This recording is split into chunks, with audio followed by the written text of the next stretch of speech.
Alone and with nothing, I fought against everything. What happened next will surprise you. I never imagined I'd one day be kicked out of my own home.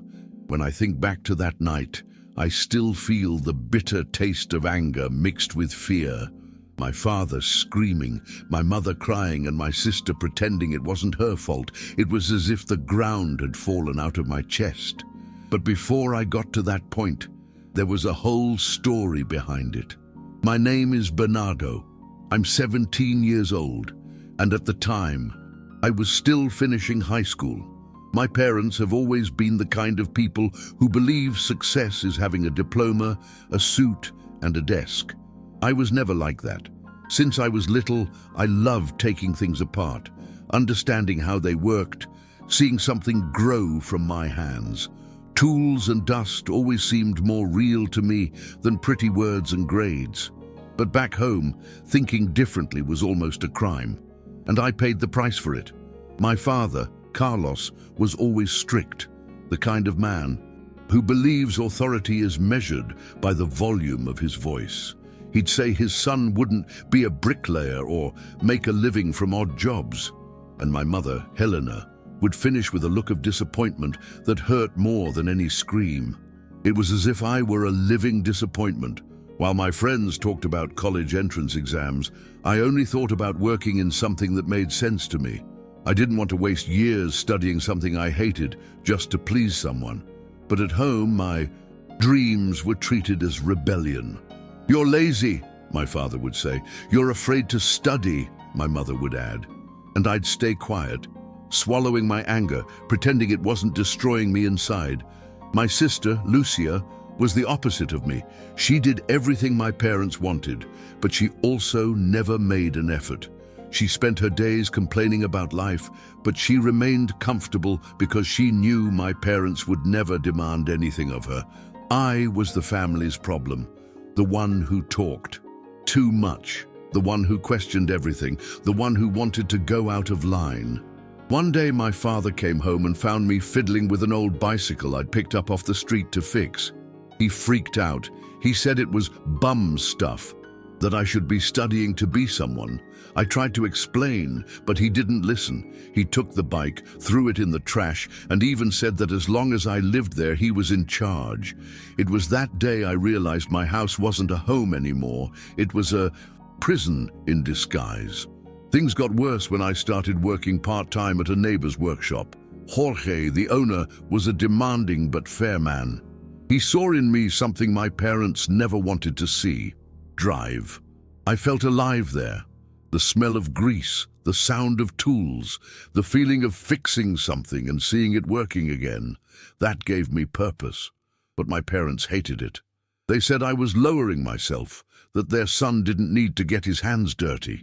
When the money started coming in, even if it was a little, I realized I could go it alone. But with every step I took to free myself, they pulled me back with guilt, threats, and criticism. It was in this push and pull that one day everything exploded. The final argument started with a silly thing. My father asked if I'd studied for the college entrance exam. I said I wasn't going to, that I wanted to work and learn real construction. He turned red with rage. He said I was ungrateful, that he hadn't raised his son to be a worker. My mother screamed at me to apologize, but I couldn't. I could no longer pretend I wanted to live the life they'd chosen for me. And then the words came out, before I could hold them back. "I'd rather sleep on the street than continue living like this." The silence that followed was heavy. He stood up, pointed to the door, and said that if I wanted to be a man, then so be it. I left with my backpack on my back and a shattered soul. That night, under a cloudy sky, I began to understand what it truly meant to be alone. That first night away from home, I slept in my best friend Paulo's garage. He was the only one who knew what really went on inside my house. When I told him my father had thrown me out, he wasn't surprised. He just hugged me and said, "Stay here until you figure out what to do." It was the first time in a long time that someone had listened to me without trying to fix me. Even so, it took a while for the penny to sink in. I felt shame. fear and a rage so intense it burned inside. I spent hours staring at the ceiling, remembering my father's face, his echoing words, "You'll never amount to anything." It haunted me like a ghost. Deep down, I still wanted him to be proud of me, but I realized that what I was seeking wasn't acceptance, it was freedom, and maybe freedom was too costly. The first few days were chaotic. I didn't want to be a burden to Paulo, so I started looking for any job I could find. Jorge, from the garage, helped me. He said I could work there all day, that he'd pay me a little more. That was a relief, but also a test. I was trying to prove to myself that I could manage. The routine was demanding. I woke up early, ate lunch when I could, and went to bed tired. But for the first time, I felt like I was building something of my own. Even so, at night, when everything was quiet, loneliness engulfed me. I wondered if my parents missed me. Sometimes I thought about going back, apologizing, but I quickly remembered the harsh words, the cold looks, and gave up. I didn't want to go back to being the silent, invisible boy I'd been before. Over time, I began to save a little money and rented a simple room in a remote neighborhood. The place was small, the floor cracked, but it was mine. I remember the first night I slept there. I lay down on an old mattress and, despite the street noise, I fell asleep smiling. It was the first time I felt peace. Still, the ghosts of the past continued to haunt me. When I messed up something in the workshop, I heard my father's voice inside my head, calling me a failure. When money was tight, I remembered my mother telling me I'd never make it on my own. I spent months trying to erase those voices and build new ones within myself. Jorge always said, working with your hands is also building your mind. I think he was right. Each piece I fixed made me a little more whole. It was around this time that I met Marina. She was a customer at the shop and had a distinct calmness, the kind of person who looks at you without rushing. One day, she was waiting for the car to be finished and struck up a conversation. We started seeing each other frequently, and little by little, she got to know my stories. It took me a while to tell her everything because I was still shy. But when I did, she just listened, without judging. She said she admired my courage, even with the fear, and that broke me. For the first time, someone looked at me without trying to change me. She helped me see that I didn't need to prove anything to anyone, that I could be good just as I was, even without a diploma, without my parents' pride. And that was when I began to truly change, from the inside out. One day, Jorge called me into his office and told me he was retiring. He asked if I wanted to take charge of part of the workshop. I froze. Fear, insecurity, that old echo of my father's voice telling me I couldn't do it. But Jorge looked at me with a confidence I'd never received from an adult. He said, "You have talent, kid. You just need to believe." I accepted, trembling. In the first month, I made a lot of mistakes. I suffered losses, lost clients, and considered quitting. But I also learned to resolve problems, to negotiate, to face them head on.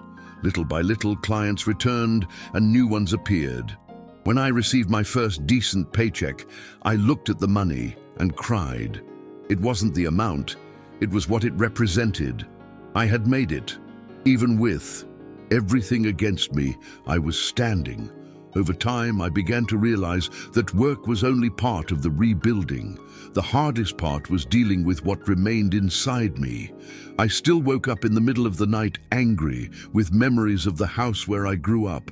Sometimes I dreamed I was back, hearing my father tell me to study, my mother looking at me with contempt, and I woke up sweating, my heart racing.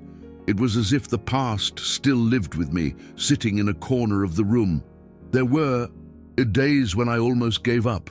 I thought about dropping everything, about disappearing, but somehow I always remembered the people who believed in me, Jorge, Paulo, Marina. They showed me without words that I had value, that what I felt wasn't weakness, it was consequence, and that moving forward wasn't forgetting, it was carrying on despite the weight. One day, I received an unexpected call. It was Donna Rosa, my childhood neighbor. She'd always been a kind of second mother to me. She said, "My mother wasn't feeling well. that time had passed, and that things at home were different. My heart raced. Part of me wanted to run over. Another part wanted to pretend I'd never heard. It took me a few days to decide. Until one Sunday, I summoned the courage and went. The house seemed smaller. My father wasn't there, and my mother greeted me in silence. Her look was different, tired, perhaps regretful. We spoke briefly, but it was enough to understand that she finally saw what she'd done. She apologized, cried, and I cried with her. It wasn't immediate forgiveness, but it was a start. That day I realized that the hatred I carried was holding me back as much as ever. After that reunion, I began visiting my mother occasionally. Little by little, I began to forgive, even without forgetting. My father, on the other hand, remained distant. I don't know if it was out of pride or fear, but he never reached out to me, and I learned not to wait anymore. Life showed me that not every closure needs a beautiful ending. Some bonds just loosen. Marina said that forgiving isn't saying everything's okay, it's just letting go of the burden alone. And that's what I did. I started to look ahead differently, with less anger and more gratitude. Because as much as I had suffered, it all taught me to be my own boss, to not bend to fit into molds that didn't belong to me. I no longer needed to prove anything, just live. A year later, the workshop grew. I hired a helper, began renovating the space, and put up a small sign with my name, Bernardo Silva, Services and Maintenance. When I first saw that sign, I felt a sense of pride no school grade could give me. I remembered every word they'd thrown at me like a stone and realized that without them, I might not have learned to get back up. Deep down, I didn't conquer my parents. I conquered the fear they instilled in me, and that was the greatest victory. I began sharing part of my story with clients, friends, even strangers, people who thought it was too late to start over. And seeing someone inspired by my journey made me understand the value of having survived it all. Today, at 21, I still carry the scars of that time. There are days when I feel insecure, when the past tries to pull me back. But now I know who I am. I know what I'm capable of. And I know that my worth doesn't depend on what others expect of me. If I could speak to that 17-year-old boy who left home crying, I would tell him not to give up. That the pain will pass, that loneliness will teach him, and that one day he will be proud of who he has become. Because in the end, all we need is a chance to prove to ourselves that it is possible to start from scratch and succeed. As the workshop grew, I began to realize that success wasn't just about money or recognition. It was about feeling that every effort had meaning. My days were filled with tasks, clients, and rushing around. But there was a freedom I'd never felt at home. Waking up without anyone telling me what to do, being able to plan my own future, make mistakes, and learn without judgment, that was worth more than any diploma my parents dreamed of for me. Of course, it wasn't easy. There were days when I broke parts, lost clients, and argued with the helper, but every mistake was a lesson, and with each achievement, no matter how small, I felt I was rebuilding not only my future, but also my self-esteem. I was learning to respect myself.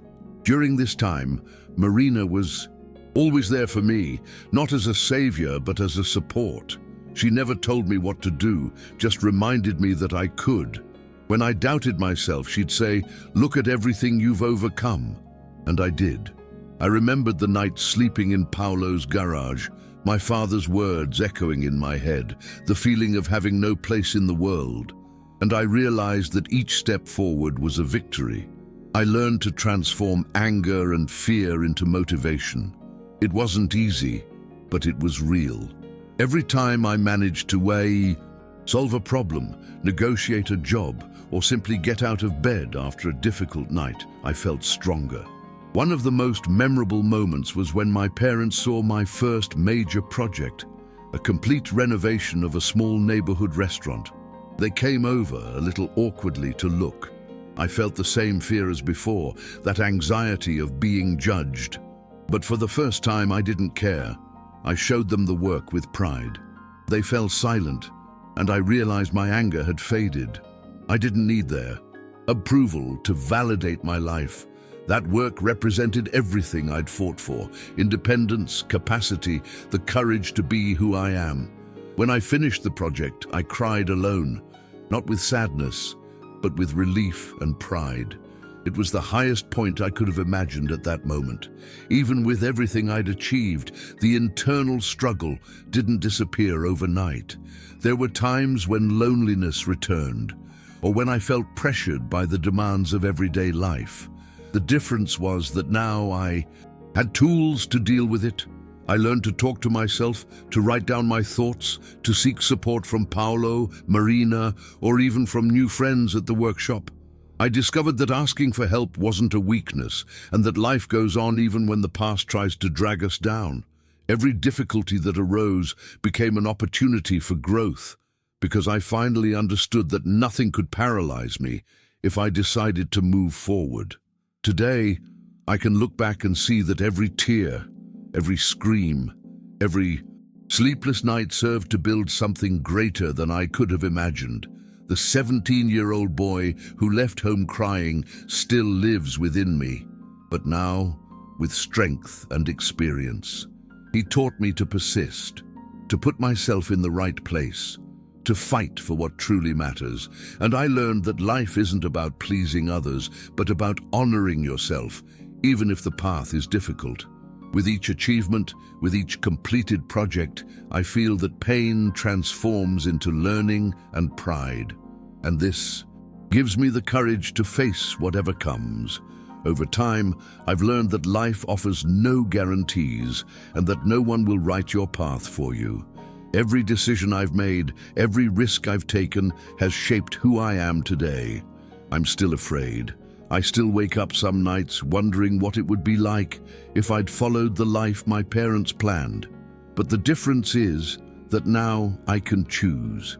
I can get out of bed knowing that every step is my own, that every achievement is the result of my effort, not someone else's approval. It's a feeling of freedom that can't be compared to anything else. And for the first time, I realized that freedom tastes like sweat, like a tool in hand, like a dream come true. My relationship with my parents changed slowly and unexpectedly. My mother started reaching out to me, asking about the workshop, listening to my plans. My father, to this day, maintains his distance, but I don't feel a lack of his approval. I've learned that not every relationship requires reconciliation for peace to exist. I choose my balance. This doesn't mean I don't feel pain or anger, but I've learned not to let these feelings control my life. Life is too short to waste energy on resentment. Today, every step I take is conscious. Every decision is an affirmation of who I am, not who I'm expected to be. The workshop is bigger today, but not just because of the money. It grew because I grew. I learned to deal with difficult clients, negotiate contracts, teach and guide others. Every mistake is now a lesson. Every success is celebrated. The feeling of building something concrete, of seeing my hands transform ideas into reality, is indescribable. And, most importantly, I know I can trust myself. No diploma or external approval could give me that confidence. I earned it with blood, sweat, and tears, but I earned it. Every time I share my story with someone, I feel like it's for more than just me. I see people inspired, understanding that even in the darkest moments, it's possible to start over. And that gives me a purpose that nothing else can. I realize that overcoming adversity isn't a straight line. It has ups and downs, resurfacing fears, moments of doubt. But what matters is keeping going, even when everything seems impossible. My advice to my readers is simple: don't give up on yourself. Don't be ashamed of your path, no matter how different it may be. Every step, every fall, every victory, all of this shapes the person you will become.